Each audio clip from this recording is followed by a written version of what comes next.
I don't know. I think they're just going to kill us all. You know what I mean? Interesting. Peter Thiel has like an enemies list of like 2 million people in Palantir. Yeah. And Palantir came in on the heels of Doge. Elon Musk brought Doge in to every department, to the IRS, the Treasury Department, education, the rest of it. And everyone that worked in Doge had also worked for Palantir. And so when Doge left, the Palantir people stayed. And what they're doing now is they're creating a master database that has your education records, health records, tax records, the Treasury Department's records. And they're going to be in one giant searchable database for this administration with a $150 billion budget for ICE that wants to take citizenship from people that criticize Israel. And that's what people voted for when they voted for Trump. What is Palantir? Can you explain this just a little bit? Palantir is a CIA cutout. So in 2001, after 9/11, they created this it's basically artificial intelligence or an algorithm to interpret these vast amounts of data. The intelligence community takes all this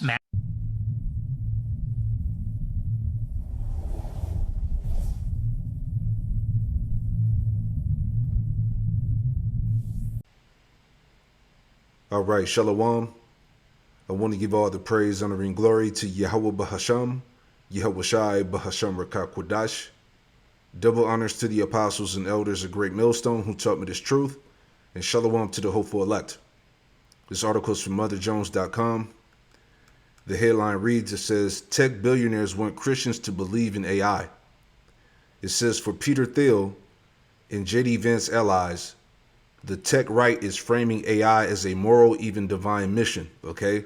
So this AI is the new idol that they're pushing upon the masses to worship as the society is transitioning into the beast system, okay? Because remember, the true prophets of the Lord warned you about this, man, okay? This is all part of the beast infrastructure, man, okay? So we're going to come back to this article, which I had got from this video here. These Edomites are selling a new God, a new false God, right? This is the book of Exodus chapter 20. In verse 1, and it reads, it says, and the Most High spake all these words, saying, I am the Lord thy power, Yahweh Shem Yahweh Shai, which have brought thee out of the land of Egypt, out of the house of bondage. Thou shalt have no other gods before me.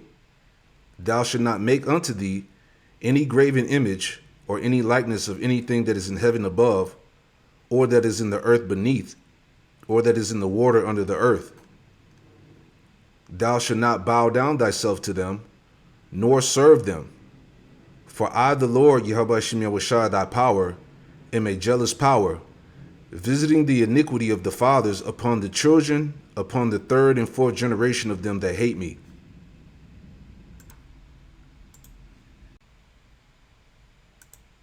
If you tried to make up a story about the strangest alliance in modern American politics, you probably could not top the actual, real, documented alliance that Mother Jones just spent 10,000 words reporting on. A cluster of Silicon Valley tech billionaires, Peter Thiel, Catherine Boyle at Anderson Horowitz, Trey Stevens at the Founders Fund, all of them are now actively, openly, and expensively working to convince American Christians that artificial intelligence, AI, is in some form God, or God adjacent, or God sanctioned somehow, or at a minimum, not something Christians should try to slow down. And man, this Mother Jones piece is a jaw dropper. And after this video, go read it. We'll have the link in the description. But let me give you the short version, because there is a growing movement of Christian conservative thought leaders funded by Silicon Valley money, who are arguing that AI is the next great human achievement, that slowing it down or regulating it is, quote, faithless, unquote, and that Christians have a religious obligation to embrace it. Yeah, this is the new idol, okay? AI is replacing the Most High, all right? This is what they pushing, right? This is 1 Corinthians chapter 8. In verse 5, and it reads, it says, for though there be that are called gods, whether in heaven or in earth, as there be gods many, and lords many, Verse 6, but to us there is but one God, the Father, of whom are all things, and we in him, and one Lord, Yahushua HaMashiach, by whom are all things, and we by him. You see that? So they're trying to, get rid of the Most High, as we've been warning you about, man. They're putting science over the Most High, this AI over God. Okay, and as he was talking about, the tech billionaires, Silicon Valley, they're funding these Christian movements to embrace and worship AI. Okay, total madness, right? And they're pairing this with a Christian nationalist political project. It is, if you squint, it's the most successful religious marketing campaign since they figured out how to put a cross on a Jeep or around a demonic press secretary's neck. And who's behind this? Again, it's Peter Thiel, the guy bankrolling a lot of this. He's also the guy who bankrolled J.D. Vance's Senate run. Catherine Boyle, Andreessen Horowitz's American Dynamism Fund, whatever that is, invests in defense tech and surveillance tech pointed at the federal government. Trey Stevens, Founders Fund, which invests Anduril, which is essentially a privatized war machine of the Pentagon. They're not random people. These are the people that are building an AI surveillance and AI weapons infrastructure. And now they are pitching to Christian Americans, don't worry about AI. God wants it. And actually, if you really love your country and your faith, you'll stop those that are trying to slow it down. Because a China that beats us on AI is a godless China. So unleash the chatbots. Praise be. And the move is obvious if you know this playbook. You can't sell military-grade surveillance AI directly to the American people. They won't buy it. We're skeptical of it because we have questions. Questions like, should a private company know everything about me and everyone I know? Should a computer... Let me add on to that. I got an article in relation to what he just said. Okay, let me pull this up. All right, this is from NBC News, and you see the all CNI. Right? So the headline here says, and when did this come out? I'm going to say this came out like a few days ago, right? But the headline, it says, AI is making it very easy for the government to spy on you. Some lawmakers are worried. AI's increasingly ability to sift through data and track Americans' locations have some lawmakers reconsidering parts of the Foreign Intelligence Surveillance Act. All right, let's just summarize this real quick. It's a long article. All right, but like he was talking about, this is all pieces of this beast infrastructure, right? And we'll read a little bit of this here on the left. All right, quick summary, and we'll go back to the video. It says the provided text outlines the escalating debate in Congress over Section 702 of the Foreign Intelligence Surveillance Act. Lawmakers and privacy advocates are increasingly concerned that integrating artificial intelligence with existing surveillance authorities will create an inescapable panopticon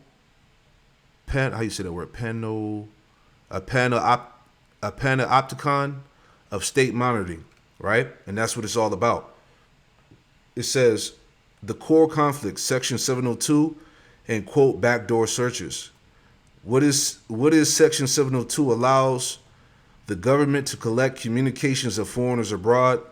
The incidental loophole, while targeting foreigners, the government often sweeps up the messages, emails, and location data of Americans they communicate with. You see? Everything is being spied on and watched and recorded, as we've been telling you. It says warrantless access. Agencies like the FBI can currently search these massive databases for information on U.S. citizens without obtaining a traditional warrant, right? It says, quote, the quote, AI supercharger effect. Privacy advocates warn that AI fundamentally changes the scale of surveillance. Pattern recognition. AI can be turned loose, quote unquote, on databases to find connections and behaviors that human analysis would miss. Data aggregation. AI can merge Section 702 intelligence with data purchased from third-party brokers. Examples giving location history, purchase patterns, and social media activity. All right, that's all part of the beast, man. They're gonna know everything about you, man. What you watch, okay, your purchase patterns, where you be going, okay, history, all of that, man. It's all tied into that system. Mass profiling. Experts fear that this allows the government to build comprehensive profiles on citizens, political affiliations, travel, and private lives. You see that? He's going to be all knowing, as we talked about the other day. All right, who you're politically affiliated with, what your religious views are, how you feel about the government, how you feel about the system. Okay, your travel, your private life, what you do at home, listening to all your conversations. Okay, this is where we at, man. Okay, the AI again is the new god. Okay, let's see if we want to read any more, because we get the point here. All right, they're battling for legislation. Let's see. AI industry involvement. Anthropic. Yeah, we talked about this the other day. Anthropic admits to granting exceptions for a small number of national security customers to analyze foreign intelligence, even if it includes incidentally collected American data. They state they remain opposed to, quote, mass domestic surveillance, which is all bullshit. Okay? Everybody's privacy and civil liberties are going to be violated. All right? This is where we're at. This is the beast system here, man. All right? So anyway, let's move on. Let's go back to the video. Right? They think they found God. Like, should a private company know everything about me and everyone I know? Should a computer decide if I'm a threat, like a girls' school in Iran? Should a machine have veto power over human decisions? Those are the questions Americans should ask. But if you can get American Christians to buy in, evangelicals, white Christian nationalists, the politically engaged conservative base, then you have 100 million person constituency that will fight regulators on your behalf, and they will take it on faith. Yeah, because these Christians are stupid, man. They don't know nothing, man. All right, and like you said earlier, it's all being backed by Silicon Valley, these technocrats. This is what they pushing. Okay, the AI is the new god. Okay, the new false god. Okay, and many people, as it says in Revelation 13, just thinking out loud. Okay, many people are going to bow to this system. They're going to worship the beast. Let me get that too. Okay, Revelation 13:8, right? Revelation 13:8, it says, and all that dwell upon the earth shall worship him. All right, him being Esau. Okay, through this system, man. Okay, they're going to bow down. And all that dwell upon the earth shall worship him, whose names are not written in the book of life of the Lamb slain from the foundation of the world. All right, these Edomites, these 2/3, and the rest of these heathen nations.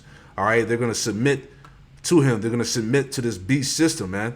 All right, and I was just looking that up in the chat. Let me pull this up too. Okay. So it says here in the chat, I put in, I said, how is Revelation 13 compare this to people bound to AI systems to be fully controlled and surveilled, right? So it says Revelation 13, which sits in a larger passage about allegiance, deception, and power. It's understandable why modern systems, AI, surveillance, digital identity, can feel like they echo this imagery. But it's important to separate what the text is actually saying from how we map it into today's technology. All right, so it says in context, Book of Revelation 13 describes a beast representing a powerful political authority, right? It says an image people are compelled to honor. Economic pressure tied to loyalty, buying and / selling restrictions, widespread deception, and enforced worship. Okay? Enforced worship. Okay? They want Christians to believe in AI. They're pushing AI as this new god, this new idol. Okay? It says It says the key theme isn't technology itself, it is misplaced worship and total allegiance to a system opposed to the Most High. See? And what system is that? The beast system that we've been constantly warning you about, man. This is all part of that. Comparing that to AI and surveillance, there are some surface parallels people point out.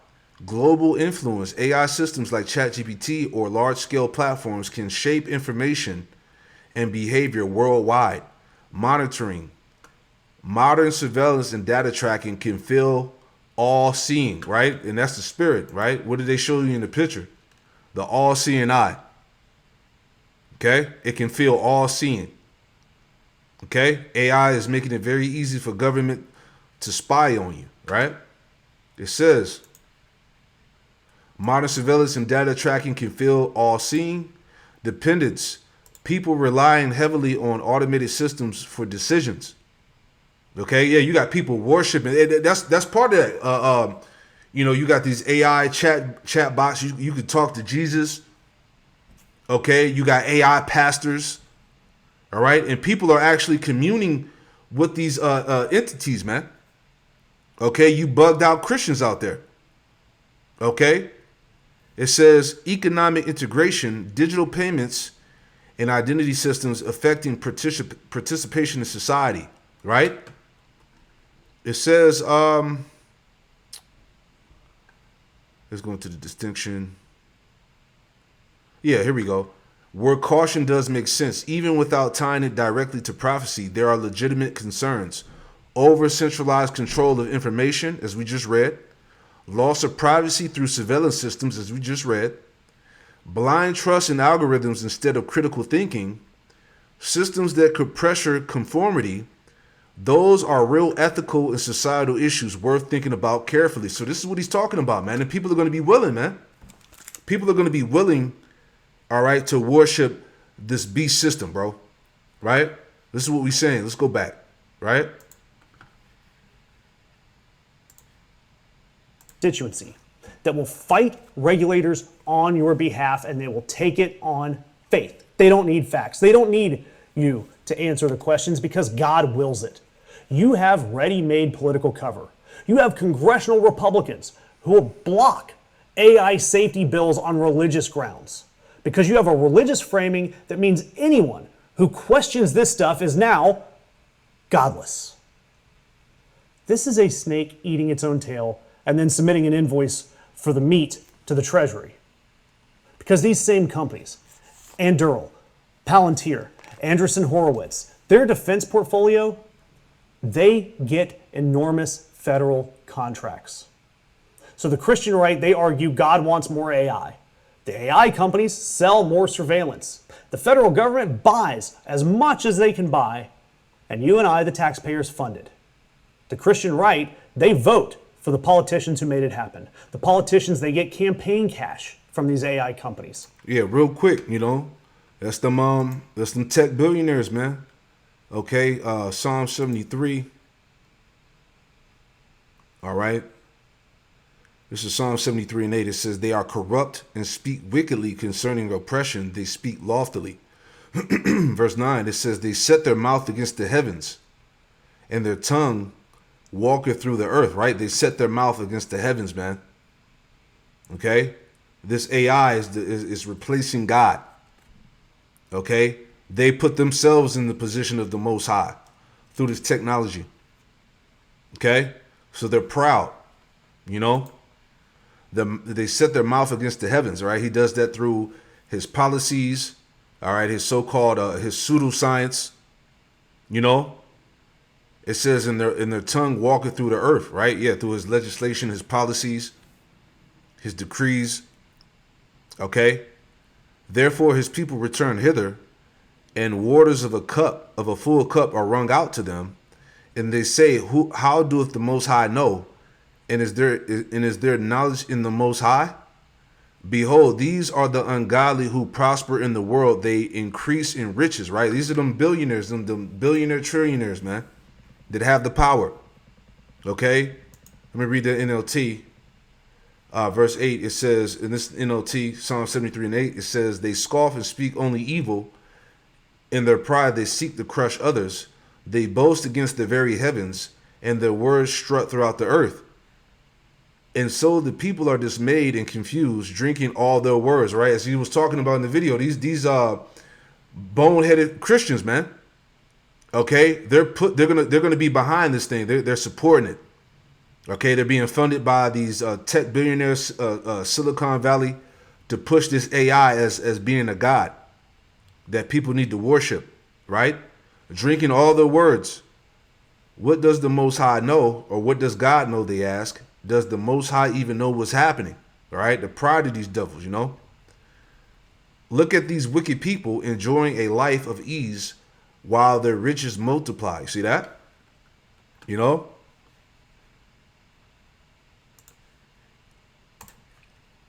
Round and round she goes.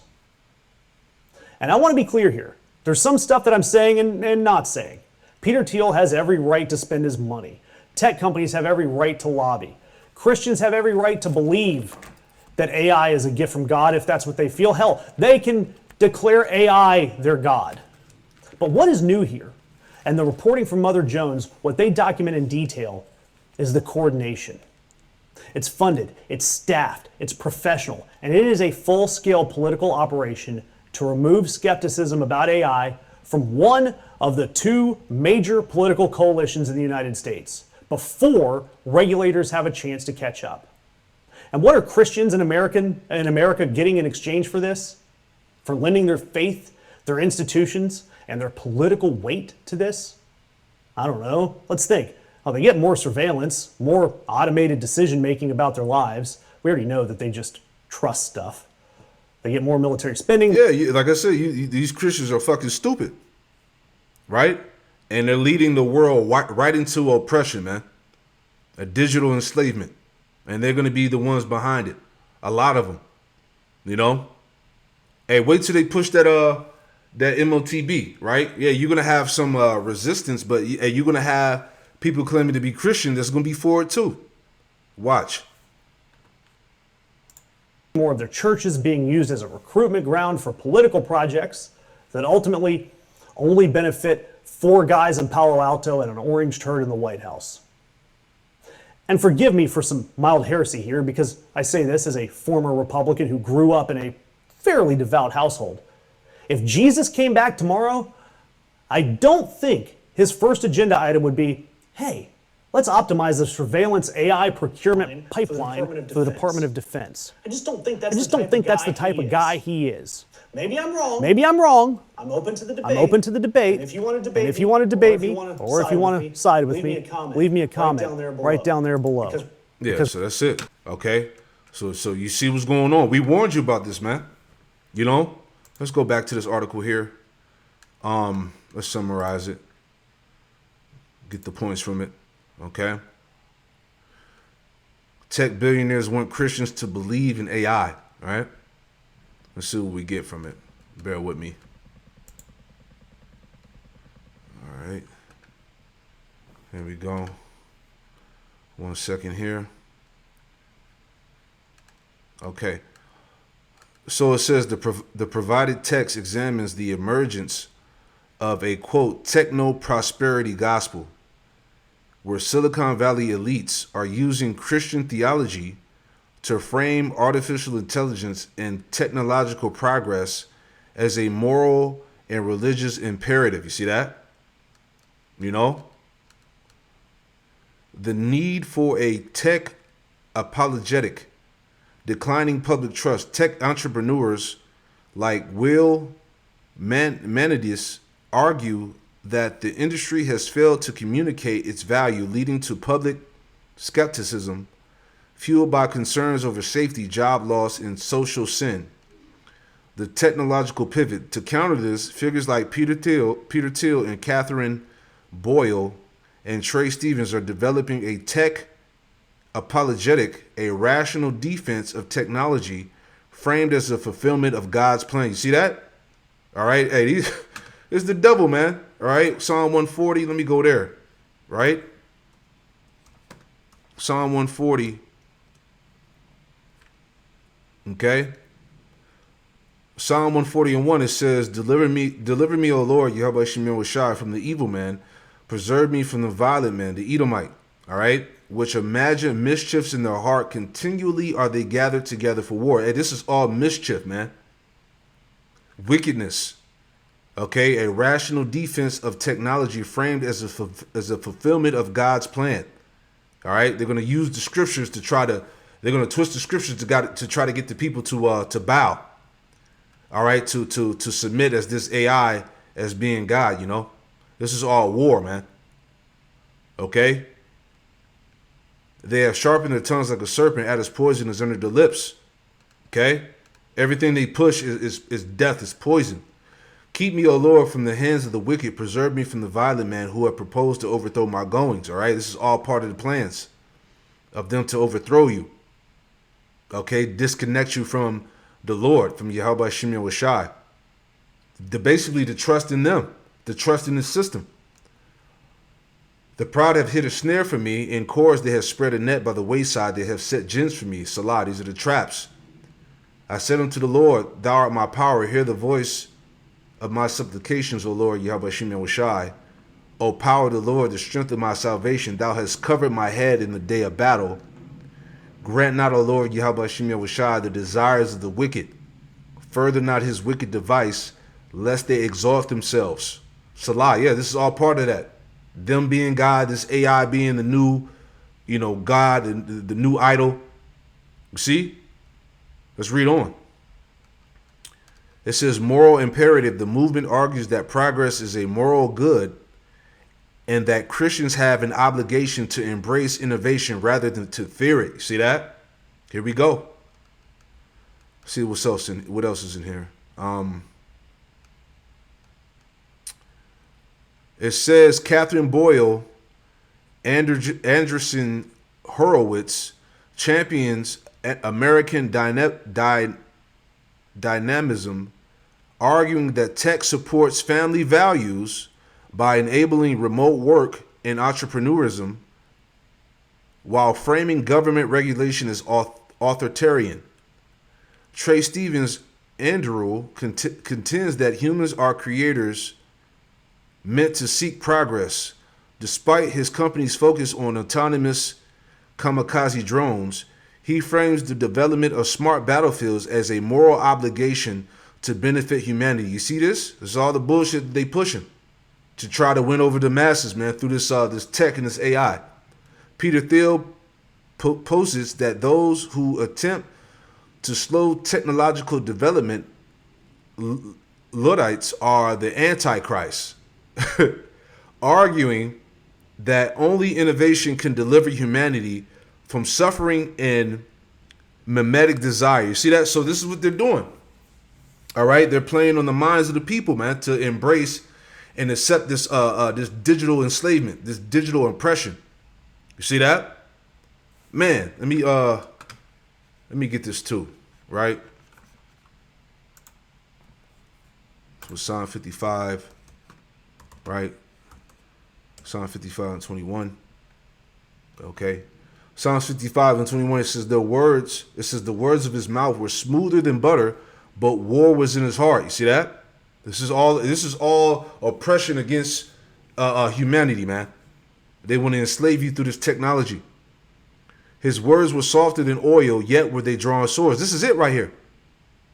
So they're telling you that humanity needs this technological development. It needs AI.